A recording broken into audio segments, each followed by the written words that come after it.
Hello, everyone. Welcome so much for being here. In my heart, I no longer believe that I have a realistic path to electoral victory in the face of this relentless systematic censorship and media control. I want everyone to know that I am not terminating my campaign. I am simply suspending it and not ending it. My name my name will remain on the ballot in most states.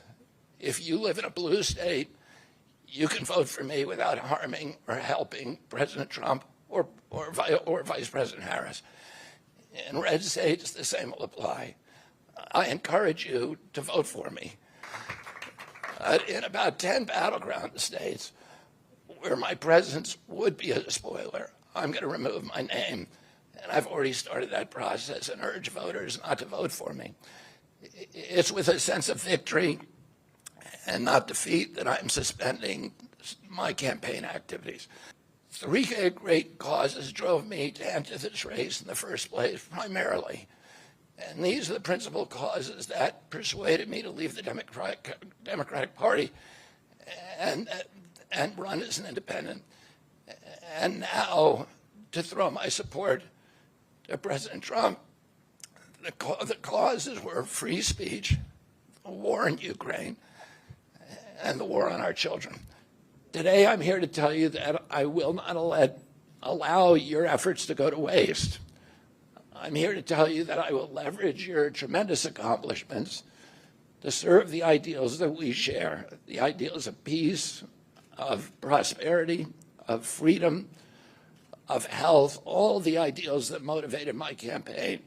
But I'm sorry to say that while democracy may still be alive at the grassroots, it has become little more than a slogan for our political institutions, for our media, and for our government, and most sadly at all for me, for the Democratic Party. Each time that our volunteers turned in those towering boxes of signatures needed to get on the ballot, the DNC dragged us into court, state after state, attempting to erase their work and to subvert the will of the voters who had signed those petitions. It deployed DNC-aligned judges to throw me and other candidates off the ballot and to throw President Trump in jail. The mainstream of American politics and journalism derided my decision. Conventional wisdom said that it would be impossible even to get on the ballot as an independent because each state poses an insurmountable tangle of arbitrary rules for collecting signatures. I would need over 1 million signatures, something no presidential candidate in history had ever achieved. And then I'd need a team of attorneys and millions of dollars to handle all the legal challenges from the DNC. The naysayers told us that we were climbing a glass version of Mount Impossible.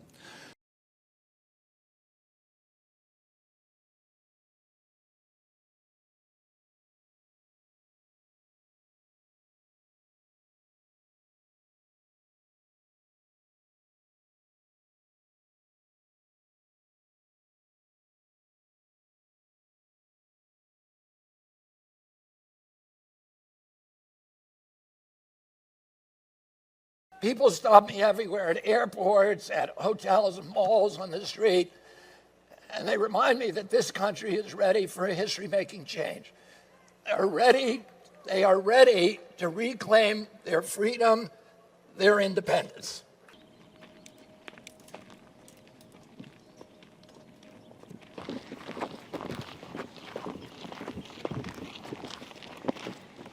So we have this podcast coming up.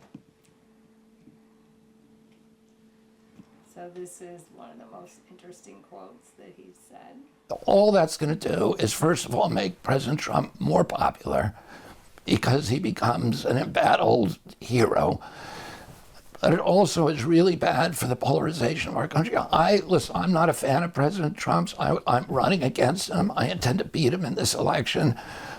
I want to beat him on a level playing field. I don't want to beat him because of a court case. I want to beat him because more Americans voted for me, and I don't want to deprive Americans of their ability to vote. Please welcome the next president of the United States, Mr. Robert F.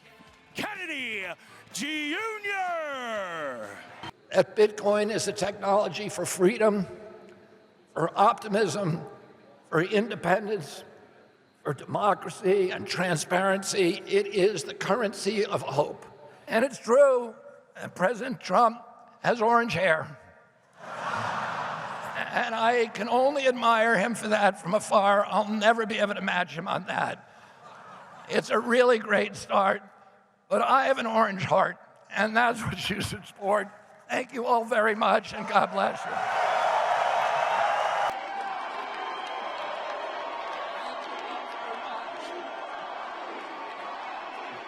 I wanted a partner who was a gifted administrator, but also possesses the gift of curiosity, an open, inquiring mind, and the confidence to change even her strongest opinions. Do you swear or affirm under penalty of perjury that the testimony you're about to give is true and correct to the best of your knowledge, information, and belief, so help you God?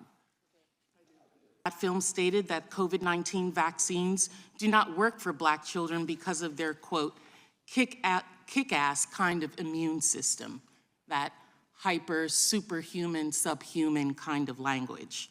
We can't do that without the First Amendment, without debate. When I gave what you have stated and tried to associate me with through guilt by association is simply inaccurate. Virtually everything, every statement that you just made about me is inaccurate.